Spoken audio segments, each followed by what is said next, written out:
हम लोग बायोलॉजी पढ़ रहे हैं और आज एक नया चैप्टर शुरू कर रहे हैं जीवधारियों का वर्गीकरण, जिसमें हम लोग पादप जगत और जंतु जगत के बारे में आगे पढ़ेंगे। तो पहले देखिए जीवधारियों का वर्गीकरण हम लोग जो है इसका इंट्रोडक्शन देखते हैं। तो जीवधारियों के आधुनिक वर्गीकरण में सबसे प्रमुख योगदान किसका रहा है? Carolus Linnaeus. जीवधारियों के आधुनिक वर्गीकरण में सबसे प्रमुख योगदान कैरोलस लिनियस, ठीक है। और ये कहाँ के वैज्ञानिक थे? स्वीडिश वैज्ञानिक थे। लिनियस ने अपनी पुस्तक सिस्टेमा नेचर, ठीक है, सिस्टेमा नेचर में संपूर्ण जीवधारियों को दो भागों में बांटा है, पादप जगत और जंतु जगत। पादप जगत और जंतु जगत। तो याद रखिएगा, लिनियस ने संपूर्ण जीवधारियों को दो वर्गों में बांटा, पादप जगत और जंतु। पादप और जंतु किस किताब में? सिस्टेमा नेचर। सिस्टेमा नेचर में जो है पादप जगत और जंतु जगत में बांटा। वर्गीकी का पिता किसको कहते हैं? लिनियस को वर्गीकी का पिता लिनियस। हाँ। और द्विनाम पद्धति किसने दिया? लिनियस ने। द्विनाम पद्धति लिनियस, ठीक है। जैसे होमो सेपियंस, होमो वंश हो गया, सेपियंस जाति हो गया, ठीक है। त्रिजगत, तीन जगत किसने दिया? त्रिजगत किसने दिया? जीवों को तीन जगत में बांटा किसने? तो हैकल, अर्नेस्ट हैकल। तीन जगत में जीवधारियों को किसने बांटा? हैकल ने, अर्नेस्ट हैकल। पादप जंतु और प्रोटिस्टा, पादप जंतु और प्रोटिस्टा, ये है त्रिजगत। तो त्रिजगत में किसने बांटा? अर्नेस्ट हैकल, पादप जंतु और प्रोटिस्टा। प्रोटिस्टा में तीन जीव को याद रखिएगा। प्रोटिस्टा में अमीबा, यूग्लिना, पैरामीशियम, ये प्रोटिस्टा वर्ग में आता है। अमीबा, यूग्लिना, पैरामीशियम, ये प्रोटिस्टा वर्ग में आता है। तो पादप जंतु प्रोटिस्टा, ये तीन जगत में किसने बांटा? Ernest Haeckel, Ernest Haeckel. चार जगत में किसने बांटा? जीवों को चार जगत में किसने बांटा? कोपलैंड ने। चार जगत में जीवों को कोपलैंड ने बांटा, पादप जंतु प्रोटिस्टा और मोनेरा। पादप जंतु प्रोटिस्टा और मोनेरा, ठीक है। पांच जगत में किसने बांटा? तो पांच जगत में विटकर, आर.एच. विटकर ने बांटा। पांच जगत में किसने बांटा है? आर.एच. विटकर ने। तो ये पांच जगत कौन कौन है? पादप जंतु प्रोटिस्टा, मोनेरा और कवक। पादप जंतु प्रोटिस्टा, मोनेरा और कवक। तो पादप जंतु प्रोटिस्टा, मोनेरा और कवक। अरस्तु ने संपूर्ण जीवधारियों को कितने जगत में बांटा? तीन जगत में। अरस्तु ने संपूर्ण जीवधारियों को तीन जगत में बांटा। कितने जगत में? तीन जगत में बांटा, जलीय, स्थलीय और वायवी। जलीय, स्थलीय और वायवी। तो अरस्तु ने संपूर्ण जीवधारियों को तीन जगत में बांटा, जलीय, स्थलीय और वायवी। जलीय, स्थलीय और वायवी। तो अब देखिए विटकर का पांच जगत, विटकर का पांच जगत। तो विटकर का पांच जगत कौन कौन था? मोनेरा, प्रोटिस्टा, कवक। मोनेरा, प्रोटिस्टा, कवक, पादप जंतु। मोनेरा, प्रोटिस्टा, कवक, पादप जंतु। तो देखिए मोनेरा, पहले देखिए मोनेरा जो है ये क्या है? एक कोशिकीय जीव है। मोनेरा एक कोशिकीय जीव है और ये प्रोकैरियोटिक है। मोनेरा एक कोशिकीय और प्रोकैरियोटिक है। प्रोकैरियोटिक जो होते हैं अल्प विकसित होते हैं, यूकैरियोटिक जो होते हैं पूर्ण विकसित होते हैं। तो मोनेरा जो है इस जगत से संबंधित जीवों में केंद्रक विहीन प्रोकैरियोटिक कोशिका होती है। यानी प्रोकैरियोटिक कोशिका है मोनेरा और इसमें केंद्रक नहीं होता है, ठीक है। जैसे याद रखिएगा मोनेरा के एग्जाम्पल बहुत इंपॉर्टेंट होता है। एग्जाम्पल जो पूछता है किस ग्रुप में आता है, तो बैक्टीरिया और नीलहरित शैवाल, ये दो को कम से कम याद रखिए किस ग्रुप में है? मोनेरा। तो जीवाणु और नीलहरित शैवाल जीवाणु और नीलहरी शैवाल मोनेरा वर्ग में है, मोनेरा वर्ग में। दूसरा है प्रोटिस्टा। क्या है? प्रोटिस्टा। तो प्रोटिस्टा क्या है? प्रोटिस्टा जो है ये एक कोशिकीय जीव होते हैं। प्रोटिस्टा एक कोशिकीय जीव होते हैं जिसमें विकसित केंद्रक वाली यूकेरियोटिक कोशिका होती है। तो प्रोटिस्टा क्या है? एक कोशिकीय यूकेरियोटिक होती है। प्रोटिस्टा जो है एक कोशिकीय यूकेरियोटिक है, और वही मोनेरा जो है एक कोशिकीय प्रोकैरियोटिक, एक कोशिकीय प्रोकैरियोटिक। और प्रोटिस्टा एक कोशिकीय यूकेरियोटिक, मतलब थोड़ा सा उसे डेवलप है। तो इसका एग्जाम्पल याद रखिएगा। तो प्रोटिस्टा में देखिए कौन कौन आएगा? Amoeba, Euglena, paramecium, Plasmodium. ये चारों जो है किस में आता है? प्रोटिस्टा वर्ग में। अमीबा, यूग्लिना, पैरामीशियम और प्लाज्मोडियम। ठीक है। और जीवाणु और नीलहरी शैवाल किस में आएगा? मोनेरा। जीवाणु और नीलहरी शैवाल Monera. Amoeba, Euglena, paramecium, Plasmodium किस में आएगा? प्रोटिस्टा में। ठीक है। उसके बाद देखिए तीसरा जो हमारा कवक, कौन सा है? कवक। तो कवक जो होते हैं, ये कवक तो अधिकांशतः बहुकोशिकीय होते हैं, कुछ कवक एक कोशिकीय होते हैं। तो याद रखिए कवक यूकेरियोटिक होते हैं। कवक क्या होते हैं? यूकेरियोटिक। ठीक है। मोनेरा प्रोटिस्टा से थोड़ा सा डेवलप होता है कवक। तो ये यूकेरियोटिक होता है, किंतु इसमें क्लोरोफिल नहीं पाया जाता है।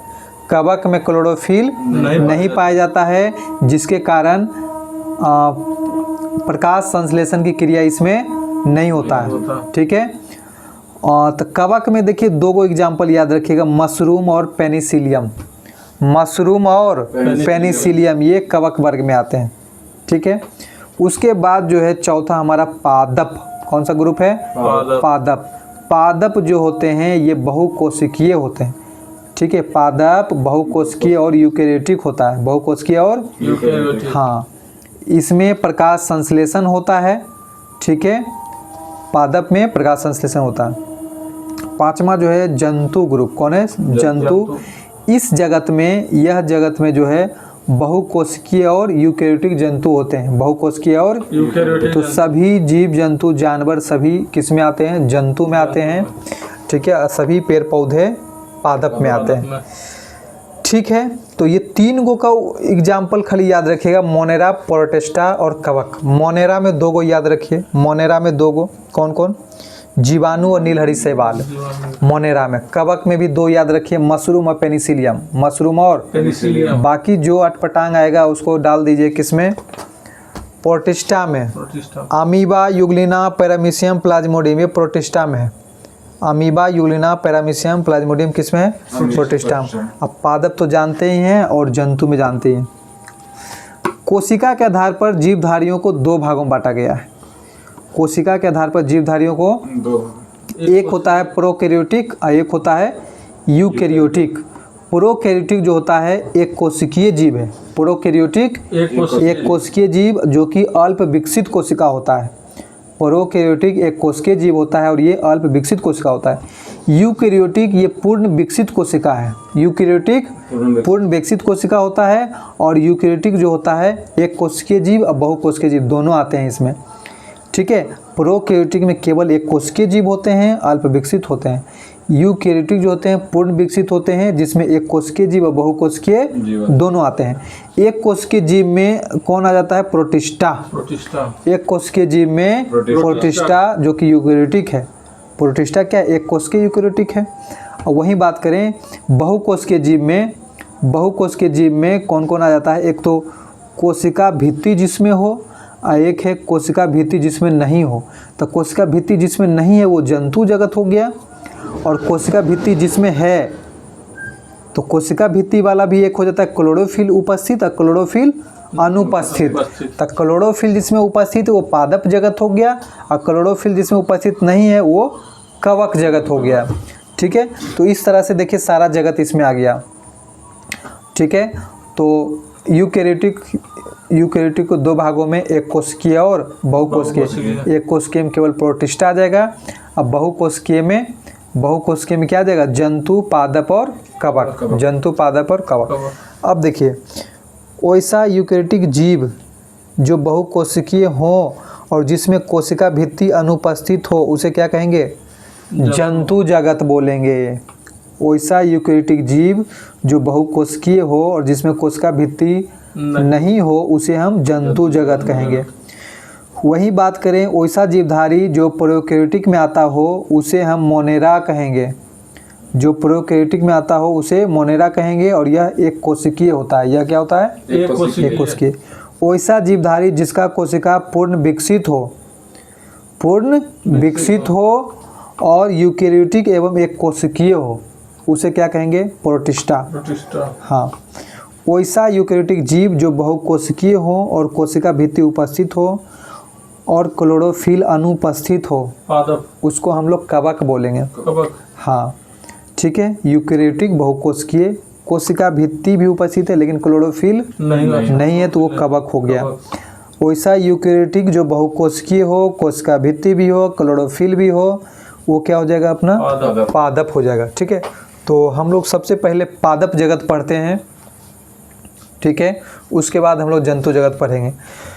तो देखिए, पादप जगत जो है, पादप जगत दो भागों में बांटा गया है। एक होता है अपुष्पोद्भिद और एक होता है पुष्पोद्भिद।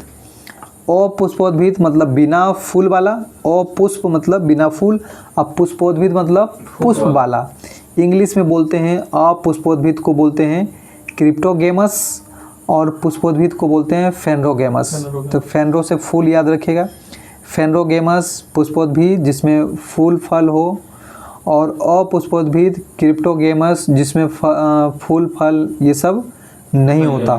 ठीक है, तो जिसमें फल फूल नहीं होता अपुष्पोद्भिद, तो अपुष्पोद्भिद को तीन भागों में बांटा गया। अपुष्पोद्भिद तीन भाग में है। कौन कौन है? तो देखिए, अपुष्पोद्भिद वर्ग में कौन कौन आता है? Thallophyta, bryophyta, pteridophyta. ठीक है, अपुष्पोद्भिद बिना फल फूल वाला थैलोफाइटा, ब्रायोफाइटा, टेरिडोफाइटा। ठीक है, थैलोफाइटा सबसे कम विकसित होता है, थोड़ा सा ज़्यादा विकसित ब्रायोफाइटा, उससे थोड़ा ज़्यादा विकसित टेरिडोफाइटा। ठीक है, ये क्रम से। तो देखिए, थैलोफाइटा नाम से याद रखिएगा। थैलोफाइटा थैला की तरह सुकाय होता है, इसमें जड़, तना, पत्ती सब कुछ नहीं होता है। ठीक है, तो सबसे कम विकसित जो होता है कौन सा पौधा होता है? थैलोफाइटा। सबसे कम विकसित थैलोफाइटा होता है और ये बहुत ही सरल होता है। इसमें जड़, तना, पत्ती ये सब नहीं पाया जाता है। ये थैलस यानी सुकाय की तरह होता है। ठीक है, जिस पादप में जड़, तना, पत्ती नहीं होता है उसको थैलस बोलते हैं। ठीक है, पादप जगत का सबसे बड़ा संघ थैलोफाइटा होता है। पादप जगत का सबसे बड़ा संघ थैलोफाइटा होता है। वहीं ब्रायोफाइटा की बात करें तो इसमें फॉल्स असत्य जड़, तना, पत्ती पाया जाता है। ठीक है, थैलोफाइटा में तो ये सब होता ही नहीं है। ब्रायोफाइटा जो है थोड़ा सा विकसित होता है तो इसमें पूरी तरह नहीं दिखता, असत्य फॉल्स जड़, तना, पत्ती पाया जाता है। किसमें? ब्रायोफाइटा में। और संवहन तंत्र इसमें नहीं पाया जाता है। वहीं टेरिडोफाइटा की बात करें तो इसमें जड़, तना, पत्ती वास्तव में पूर्ण विकसित होता है।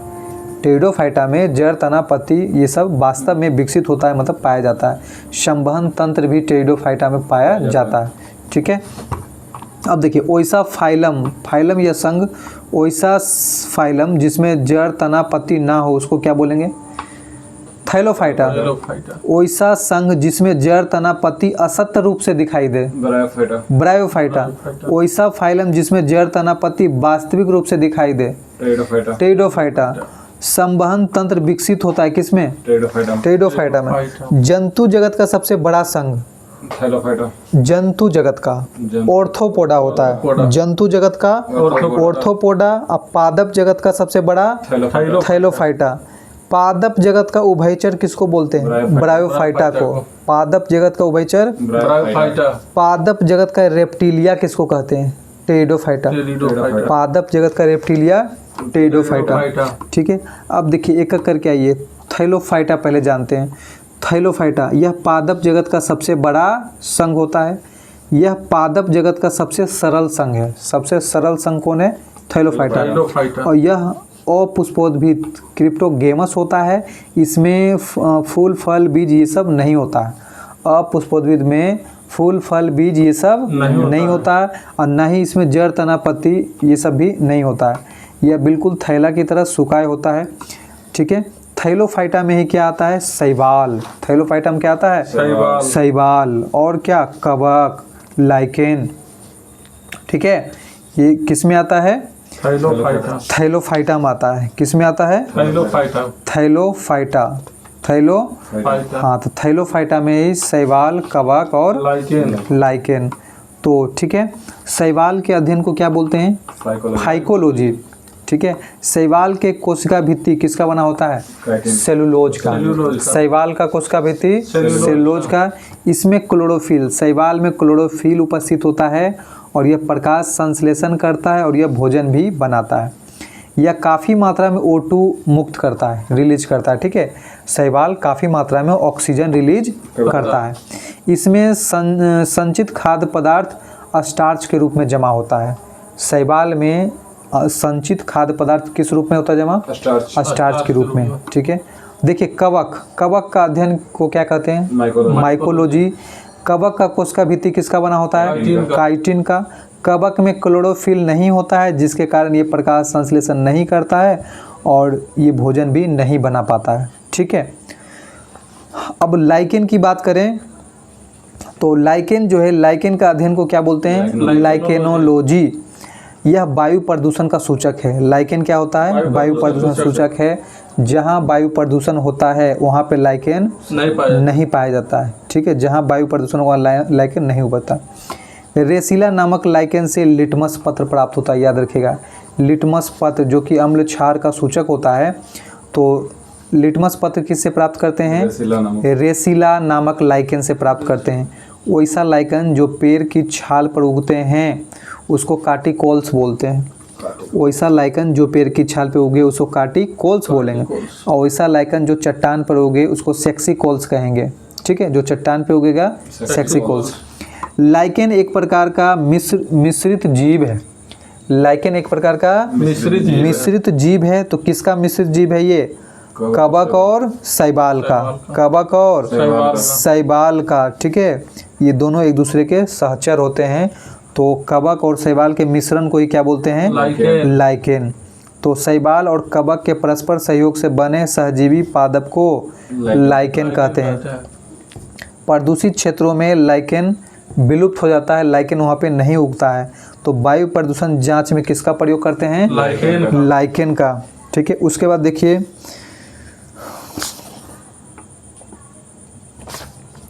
दुनिया का सबसे छोटा शैवाल बताइए।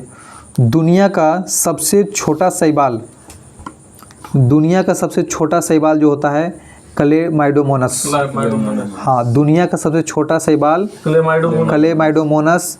एक कोशिकीय सबसे बड़ा शैवाल एसिटोबुलेरिया। एक कोशिकीय सबसे बड़ा शैवाल एसिटोबुलेरिया। कछुआ के शरीर पर उगने वाला शैवाल प्रोटोडर्मा। कछुआ के शरीर पर उगने वाला शैवाल प्रोटोडर्मा। घोंघा के शरीर पर उगने वाला शैवाल क्लेडोफोरा। हाँ, घोंघा के शरीर पर उगने वाला शैवाल क्लेडोफोरा। लाल सागर का पानी लाल होता है किस शैवाल के कारण? ट्राइकोडोसिमियम शैवाल। ट्राइकोडोसिमियम। तो लाल सागर का पानी लाल होता है ट्राइकोडोसिमियम शैवाल के कारण। अल्बा समुद्री शैवाल का उपयोग सलाद के रूप में किया जाता है। सलाद के रूप में किसका उपयोग करते हैं? अल्बा शैवाल। ठीक है, अल्बा समुद्री शैवाल जो कि हम लोग सलाद के रूप में इसका प्रयोग करते हैं। आयोडीन प्राप्त किया जाता है। आयोडीन प्राप्त करते हैं कौन सा शैवाल से? तो लेमिनेरिया नामक शैवाल से। ठीक है, जिसको टिंचर आयोडीन बोलते हैं। तो आयोडीन या फिर टिंचर आयोडीन किससे प्राप्त करते हैं? लेमिनेरिया शैवाल से। अंतरिक्ष यात्री अपने साथ ले जाता है क्लोरेला शैवाल। क्लोरेला शैवाल। ठीक है, क्लोरेला शैवाल में सबसे ज़्यादा प्रोटीन पाया जाता है। क्लोरेला शैवाल में सबसे ज़्यादा प्रोटीन पाया जाता है और ये प्रकाश संश्लेषण करता है और O2 प्राप्त होता है इससे। ठीक है, खाने वाला शैवाल सुनिए कौन कौन है। खाने योग्य शैवाल तो alba, laminaria, Nostoc, sargassum, chlorella, ये सब जो है खाने में यूज होता है ये शैवाल। Alba, laminaria, Nostoc, sargassum, chlorella. ठीक है, सारगेसो सागर ऐसा सागर है जिसके पास कोई तट नहीं है। सारगेसो सागर ऐसा सागर जिसके पास कोई तट नहीं है। यह उत्तरी अटलांटिक महासागर के बीच स्थित है। सारगेसम नामक शैवाल के कारण ही इसका नाम सारगेसो सागर पड़ा। ठीक है, सारगेसो नामक शैवाल के कारण ही इसका नाम सारगेसो सागर पड़ा। ठीक है, तो ये था शैवाल का डिटेल। अब देखिए कवक का डिटेल। इसमें संचित भोज्य पदार्थ ग्लाइकोजन एवं वसा के रूप में जमा होता है। कवक में संचित भोज्य पदार्थ ग्लाइकोजन और वसा के रूप में जमा होता है। और ये मशरूम और पेनिसिलियम, कवक का एग्जाम्पल क्या है? मशरूम और पेनिसिलियम। ठीक है, तो ये क्लोरोफिल के अनुपस्थिति के कारण ये परपोषी होते हैं। क्या होते हैं? परपोषी। खुद से ये भोजन नहीं बना पाते हैं, ये परपोषी होते हैं। ये सदैव अपना जीवन मृत जीवी की तरह व्यतीत करते हैं। ठीक है, मृत जीवी की तरह व्यतीत करते हैं। ठीक है, तो कवक से होने वाला रोग देखिए, एथलीट फुट, दांत, दम्मा, खुजली, गंजापन, ये सब जो है कवक से रोग होता है। ठीक है, एथलीट फुट, दाद, खुजली, गंजापन, ये सब कवक से होता है। अब देखिए कवक से होने वाले कुछ फसल में भी होता है। जैसे मक्का में कौन सा रोग होता है? टिक्का रोग। मक्का में टिक्का रोग, गन्ना में लाल सरण रोग, धान में अंगमारी रोग, आलू में अंगमारी, आलू दोनों में अंगमारी, गेहूं में कीटू रोग, और सरसों में रस्ट रोग, तो ये सारे कवक के कारण ये फसल में होता है। ठीक है,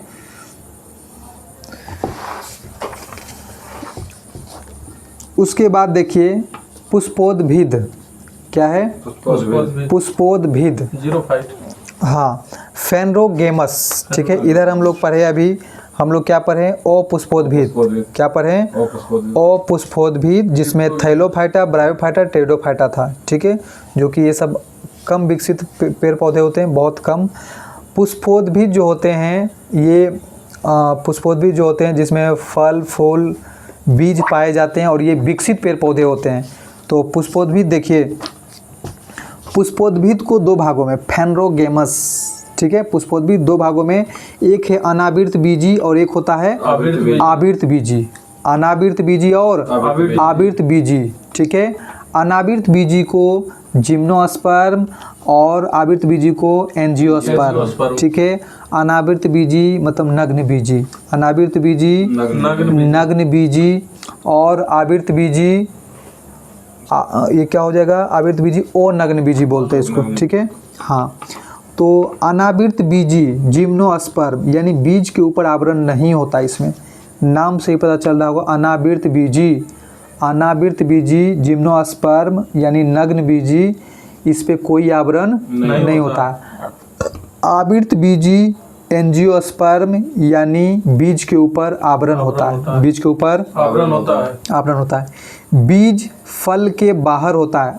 अनावृत बीजी में, अनावृत बीजी मतलब आवरण नहीं होता, इसमें बीज फल के बाहर होता है। अनावृत बीजी में बीज फल के बाहर होता है, वहीं आवृत बीजी में बीज फल के अंदर होता है। ठीक है, बीज फल के अंदर होता है। ठीक है, यह पहाड़ी और बर्फीली क्षेत्रों में पाया जाता है। अनावृत बीजी जो होता है ये पहाड़ी और बर्फीली क्षेत्रों में ये अनावृत बीजी पौधा पाया जाता है। यह पौधा काफ़ी लंबा, कठोर और बहुवर्षीय होते हैं। ठीक है, जितना फर्नीचर वगैरह बनता है वो लंबे लंबे जो महंगे जो होते हैं, ठीक है, वो अनावृत बीजी ही हैं। ये पौधा काफ़ी लंबा, कठोर, बहुवर्षीय होते हैं। जैसे अगर बात करें हम चीड़, सिकोया, देवदार, स्प्रूस, फर, ठीक है, ये सब लकड़ी जो है फर्नीचर के लिए महत्वपूर्ण होते हैं और ये महंगा भी होते हैं। ये सभी पौधा कैसा है? अनावृत बीजी। यानी आप इसको ऐसे याद रख सकते हैं, जिसमें हम लोग फल फूल के रूप में नहीं यूज कर पाते हैं, इसमें फल वगैरह नहीं होता है, और ये बहुत ही जंगलों में होते हैं, लंबे लंबे होते हैं, और ये अनावृत बीजी हैं। ये क्या है? अनावृत बीजी। तो चीड़, सिकोया, देवदार, स्प्रूस, फर, ये सब अनावृत बीजी हैं। ये क्या है? अनावृत बीजी। आवृत बीजी की बात करें, आवृत बीजी एंजियोस्पर्म यानी बीज के ऊपर आवरण होता है। ये बीज के आवरण क्या होता है? आवृत बीजी। हाँ, बीज फल के भीतर होता है इसमें। आवृत बीजी में बीज फल के भीतर होता है। आवृत बीजी दो प्रकार के, एक बीजपत्री और द्विबीजपत्री। ठीक है, एक बीजपत्री, इसकी पत्ती लंबी होती, एक बीजपत्री की पत्ती कैसी होती है? लंबी होती है। इसकी पत्ती में समांतर शिला विन्यास होता है। इसका पत्ता देखिएगा ना तो कुछ लाइनिंग रहता है, समांतर शिला विन्यास होता है। वहीं द्विबीजपत्री की बात करें तो इसका पत्ती त्रिकोणा होता है और पत्ती जालिकावत होता है। कैसा होता है? जालिकावत शिलान्यास होता है। याद रखिएगा, द्विबीजपत्री में जालिकावत शिलान्यास होता है पत्तियों में, वहीं एक बीजपत्री में समांतर शिला विन्यास होता है। ठीक है, एक बीजपत्री का उदाहरण क्या है बताइए? तो एक बीजपत्री का उदाहरण है चावल, गेहूं, जौ, बाजरा, लहसुन, बांस, तार, खजूर, केला। ये सब क्या है? एक बीजपत्री। द्विबीजपत्री की बात करें चना, मटर, सरसों, तीसी, मसूर, लहरी, आम, पीपल, अमरूद, बैर, जामुन, टमाटर, बैगन, लीची, ये सब जो हैं द्विबीजपत्री हैं। ठीक है, अब देखिए एक बीजपत्री के उदाहरण। तो एक बीजपत्री के अगर कुल की बात करें, कुल मतलब फैमिली, तो जिसे लिलिएसी कुल में कौन कौन सा आता है? लिलिएसी कुल में कौन कौन सा पौधा आता है? तो लहसुन, प्याज, सतावर, ये लिलिएसी कुल के अंतर्गत आता है। कौन कौन? लहसुन, प्याज, सतावर। वही पालमी कुल में कौन कौन सा पौधा आता है? तब हाँ, पालमी में आता है नारियल, खजूर, सुपारी, तार। ठीक है, ये पालमी कुल में आता है नारियल, सुपारी, खजूर, तार। और ग्रेमनी कुल में कौन कौन सा पौधा आता है? ग्रेमनी में आता है चावल, गेहूं, जौ, मक्का, ज्वार, बाजरा, गन्ना, बांस, ये ग्रेमनी में आता है। म्यूजेसी कुल में कौन आता है? तो म्यूजेसी में केला आता है। म्यूजेसी में केला। ठीक है, म्यूजेसी में केला। तो लिलिएसी याद रखिएगा, लहसुन, प्याज, सतावर। लिलिएसी, लहसुन, प्याज, सतावर। पालमी में नारियल, खजूर, सुपारी, तार। ग्रेमनी में अनाज याद रखिएगा, चावल, गेहूं, जौ, मक्का, ज्वार, बाजरा, गन्ना, बांस। म्यूजेसी में केला। म्यूजेसी में क्या आता है? केला। तो ये था एक बीजपत्री का कुल में, एक बीजपत्री का कुल था ये। और द्विबीजपत्री का उदाहरण देखिए, जैसे मालमेसी कुल में कौन सा पौधा आता है? तो कपास, भिंडी, उड़हुल का जो फूल होता है। मालवेसी में क्या होता है? कपास, भिंडी और उड़हुल। कुकुरबिटेसी में कौन आता है? खीरा, ककड़ी। हाँ, कुकुरबिटेसी में खीरा, ककड़ी, तरबूज, खरबूज, लौकी, कद्दू, कोहड़ा, टिंडा, करेला, ये सब जो है कुकुरबिटेसी में आता है। सोलेनेसी कुल में कौन आता है? सोलेनेसी में आता है आलू, मिर्च, बैगन, टमाटर, धतुरा। ठीक है, ये सोलेनेसी में आता है। कंपोजिटी में कौन आता है? कंपोजिटी में आता है सूरजमुखी, गेंदा, कुसुम, डहेलिया, भिरिंगराज। ठीक है, ये कंपोजिटी में आता है। हाँ, कुशीफेरा में कौन आता है? कुशीफेरा में आता है मूली, सलजम, सरसों। कुशीफेरा में मूली, सलजम, सरसों। रोजेसी में कौन कौन आता है? तो रोजेसी में सेव, स्ट्रॉबेरी, बादाम, नाशपाती, गुलाब। ठीक है, मिठरेसी की बात करें तो मिठरेसी में अमरूद, जामुन, मेहंदी, ये सब आता है। ठीक है, तो आज हमारा जो है पादप जगत ये ख़त्म होता है। पादप जगत समाप्त हो गया है। अगले क्लास में हम लोग जंतु जगत, एनिमल किंगडम के बारे में पढ़ेंगे। तो आज के लिए इतना ही रखते हैं।